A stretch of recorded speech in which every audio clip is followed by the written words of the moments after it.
So let's discuss about 02nd July 2015 newspaper, and let us try to understand more about this. The first thing is, the woman dignity is sacrosanct. So it was related to a case of a rape of a minor girl in Madhya Pradesh, where the High Court judge were on the ground that a compromise might be reaching between the parties. He has reduced the sentence of the person to an year. So in this context, what the Supreme Court has clearly said is, with regard to the dignity of women, though it is sacrosanct and it is not permissible for any negotiation or any compromise or settlement. So what is the common form of the settlement used here is marriage. So in the name of the marriage, it's a kind of a domination or a attitude which was forced onto a particular woman, a man who has committed a crime. So the Supreme Court has again on this mediation. So recently in Madras High Court, the mediation is a particular rape case was submitted for the mediation. Now the Supreme Court also said that the mediation lacks any legal permissibility. On clarifying the stand, the Supreme Court said that the rape is a non-compoundable offence. It means that there is no negotiated settlement in the case of the rape, and the rape is a criminal offence. It means that there is a crime committed against the society, and the state, that is the government of the day, has a responsibility to fight this crime through its prosecution. So these are being clarified by the Supreme Court with regard to its stand on the rape over here. Now further going into the Armed Forces Special Powers Act. Now you know the provisions of the Armed Forces Special Powers Act. So anywhere the disturbed areas, so there the center can invoke this Armed Forces Special Powers Act, the President of India can invoke this. Now whenever it is invoked, so the army or else that particular forces can fire at the people without a warning. It means that the human rights can be blatantly violated over here, and they can conduct the search operations without any warrant. So in Manipur, you know, Indian Army rapers, again is the violations of the human rights, and also the victims of the rape, they have gone to this particular extent, taking the nude positions over there. So again, the Northeast and Jammu and Kashmir are the major victims of this. So in this context, Armed Forces Special Powers Act on this, the Amnesty International, it has given a report. The report name is Denied the Failures in Accountability for Human Rights Violations by Security Forces Personnel. So it is accountability failure because no prosecutions were undertaken against these particular people. So in this context, what it is being said is the security versus human rights. So especially with regard to these disturbed areas are concerned, the government has given the primacy to security than the human rights of the people. So Armed Forces Special Powers Act, if we see, it do not conform to the provisions of the Indian Constitution, which itself says as a liberal constitution of the world, and also international legal framework for the human rights. It means the human rights standards with this. So again, any of the failure of the human rights or violence against the people, it will lead to alienation of the people and further escalate the violence.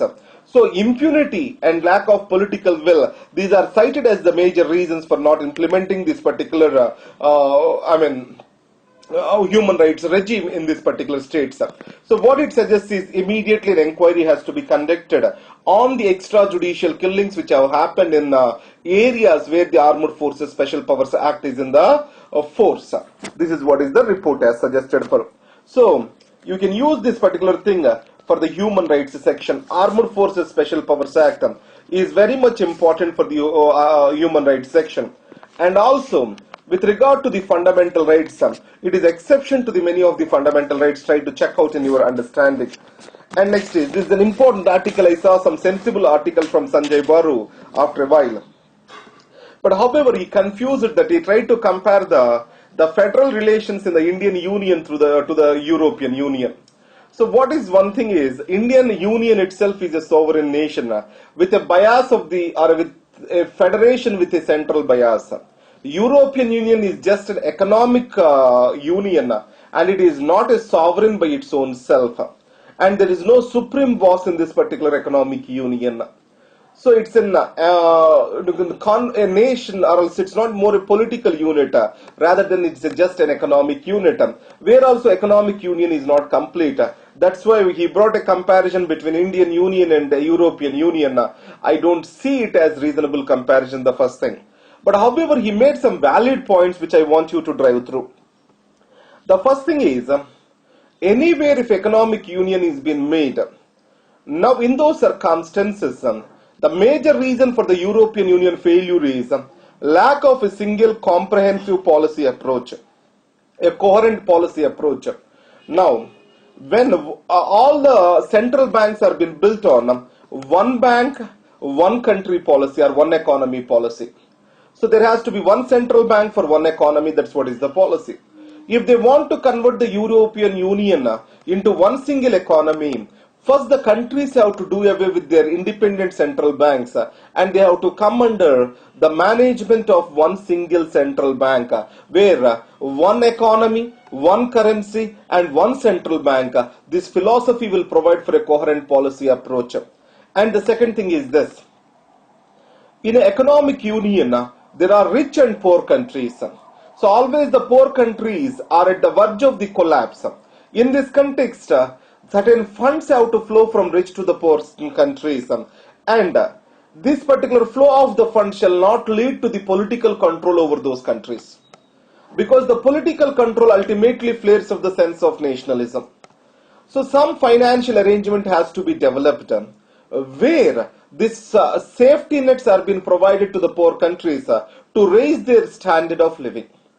So as more and more Eastern European countries are coming into European Union, that becomes more and more important. If not, it forces for the immigration challenges to the developed nations. So now, there are no such a safety nets are being provided to the poor states. That is what is the important point over here. So after this, next is the Western response to the Greece. If you observe over here, there are Russia is also entering into the geopolitics of the Europe now. And already Germany is enjoying the supremacy because of its economic might in the European policies. So growing economic might of Germany, it is becoming a threat to its European south, the southern Europe, that is Italy and all these nations. Now on the other hand, the growing or geopolitical strengthening of Russia, Russia entering into the troubled waters of the Europe, it is threatening the Eastern Europe and the Northern Europe. Now in this context, so this particular understanding of the Greece crisis also has to be understood from the geopolitical dimension. So now as IMF, it is not interested to bail out the Greece. Now the same thing has happened in the 1997 ASEAN crisis. As IMF failed over there, China entered in and it has occupied. It has provided for alternative financial structures. Now, once the Greece failure, what it is going to do? So as China replaced in Southeast Asia, which country is going to replace? Is it Germany or Russia? So it means that a new financial architecture may develop as an alternative to the growing multilateral institutions, that is World Bank and IMF. So the China is trying to provide for this multilateral alternative structures. Now, after this, the next point is, what are the lessons we need to learn from this? Lessons for India. The first lesson is, the financial management of the economy is very much important. The financial management is very much important. The politics, the bad economics shall not be derived from good politics, or else the subsidy regime, etc., the financial controls, etc., they have to be in place so that the economy will move forward, because we went through almost such a situation, a brink of a situation in 1990s. But however, now the economy is a bit robust, but however, growing subsidies and populistic programs at the state levels, that is going to be a dangerous sign to India too. So this is what is. Another issue which was opened up here is, even in the West, there are state failures. Now if you observe, in the West till now we have observed a clear market failures that have led to depression, etc. But a remarkable state failure we can see with the Greece now. So let us see what its repercussions will be. So in the market versus state debate, so even in the West, the strong states can fail because of the irresponsible financial management. That is what has been proven over here.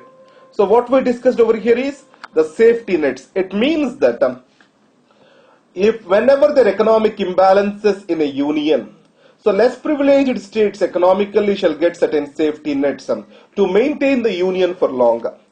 And next is the geopolitics and geoeconomics are also a reason for the growing Greece crisis. And next is the state failure. So especially in the West, the Greece is an example of the failure of the state for the economic management. So till now, in the developing world and underdeveloped world, we have seen the failure of the state. Now it is also spreading to the Europe. Let us see the implications of this. Lessons to India is better manage our finances.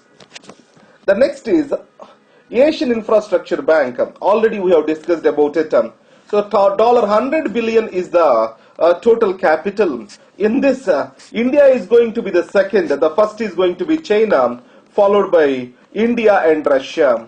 So India is going to have the 7.5% of the voting rights. So now, it is IMF and World Bank. They have questioned the sovereignties of many developing countries in the name of aid politics. In the name of giving aid, so they have questioned the sovereignty of the nations. Now, the AIIB, it will not involve with the politics of the country in providing for the aid.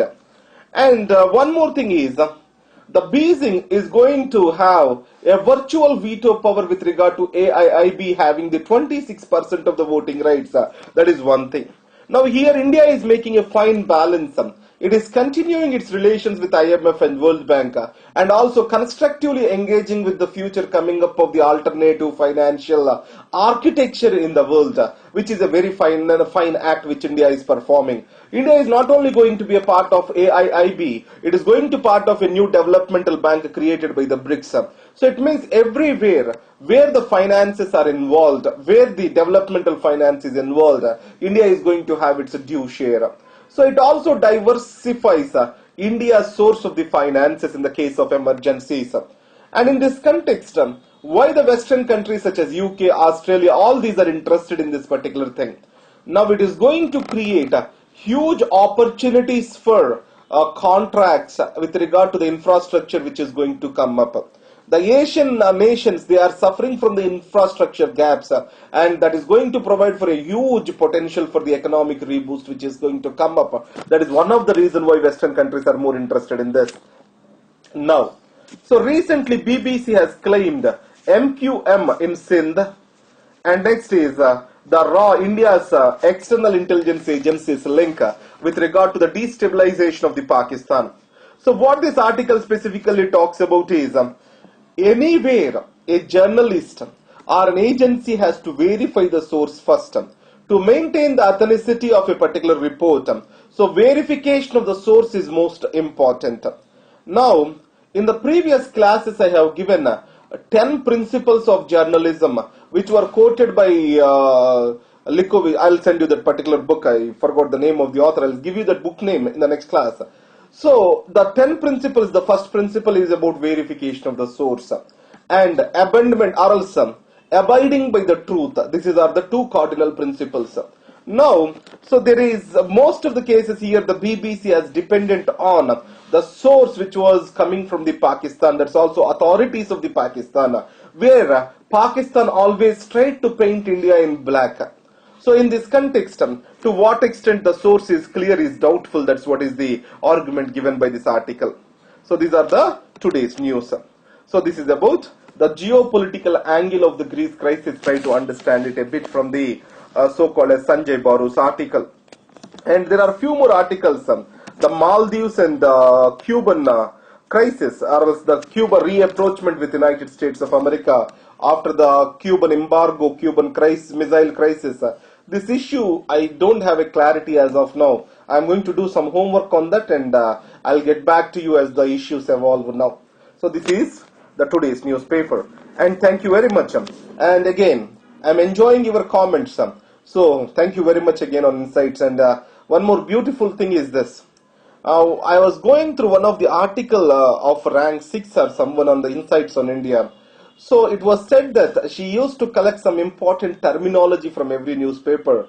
So I felt that's a very valid point to improve your presentation, because you can write the answer in few less number of words.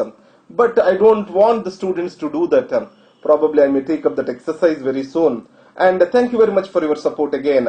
Thank you. Good and thank you. Bye bye.